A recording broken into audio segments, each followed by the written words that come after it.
আসসালামু আলাইকুম। ওয়ালাইকুম আসসালাম। কে বলছেন? মিথিলা বলছিলাম, ভাইয়া ভালো আছেন? মাশাআল্লাহ, অনেক ভালো আছে। মিথিলা কোথা থেকে বলতেছেন? আপনার দেশের বাড়ি কোথায়? ভাই, আমার দেশের বাড়ি যশোরে, আমি ঢাকা থেকে বলতেছি। আচ্ছা, ঠিক আছে। তো কে কে আছে আপনার ফ্যামিলিতে মিথিলা?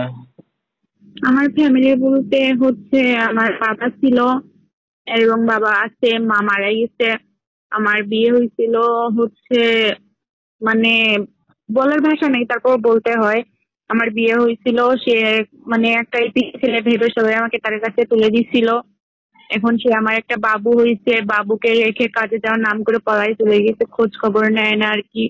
মানে ফোনের মাধ্যমে আমাদের ডিভোর্স হয়ে গেছে, সে আমার খোঁজ খবর নেয় না আর কি। এর জন্য আসছি যে একটা মনের মানুষ, বিয়ে শাদী করবো তাকে, সে যেন আমার বাচ্চাটাকে আমাকে দেখে বিয়ে করে, আমার কোনো আপত্তি নাই।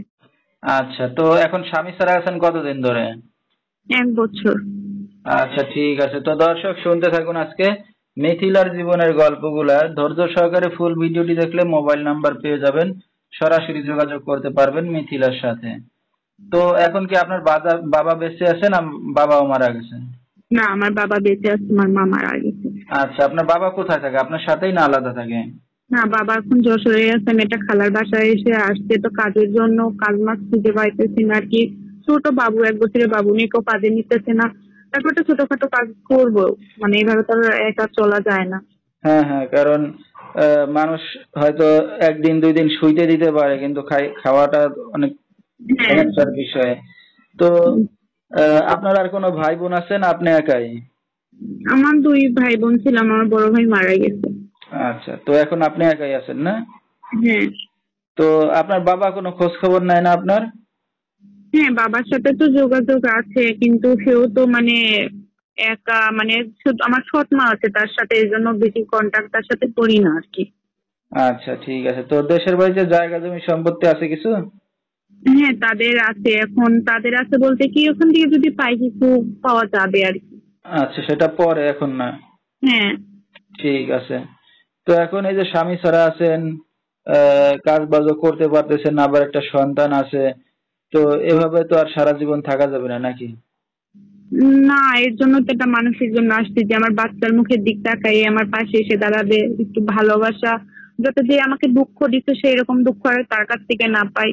আসলে সত্যি কথা বলতে ভাইয়া, আমি একটু ভালোবাসা চাই। ভালোবাসা চাইছিলাম, বেশি কপালে সয় না, সে রেখে আমাকে চলে গেছে। এমন একটা মানুষ পাই যার কাছ থেকে আমি আদর্শ আর ভালোবাসা দুইটাই পাবো। আচ্ছা, ঠিক আছে। কারণ সব মেয়ে মানুষই আহ স্বামীর আদর্শ হাক ভালোবাসা চায়, জি। সেটা পাইলে হয়তো তার আর কিছুই লাগে নাই তো। জি। আচ্ছা, তো আপনার সাথে দর্শক ভাইরা কিভাবে যোগাযোগ করবে এখন? আমি হচ্ছে ভিডিওতে নাম্বার দিয়ে দিব, আপনি নাম্বারটা একটু বলে দিন।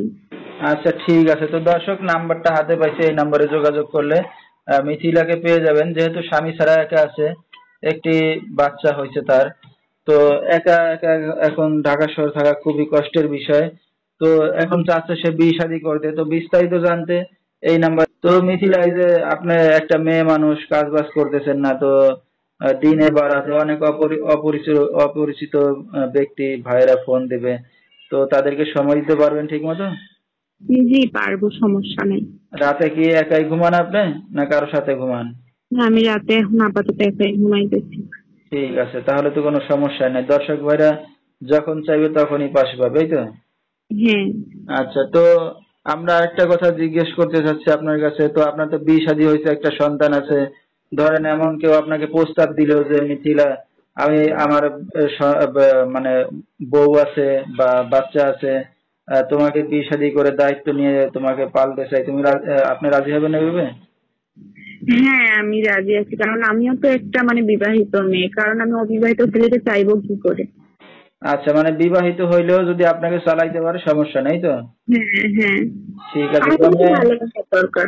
হ্যাঁ, ঠিক আছে। তো দর্শক, আমরা শুনতেছিলাম মিথিলার জীবনের গল্পগুলা। বিস্তারিত জানতে সরাসরি ফোন করবেন, ভিডিওর স্ক্রিনে নাম্বারটা দেওয়া থাকবে।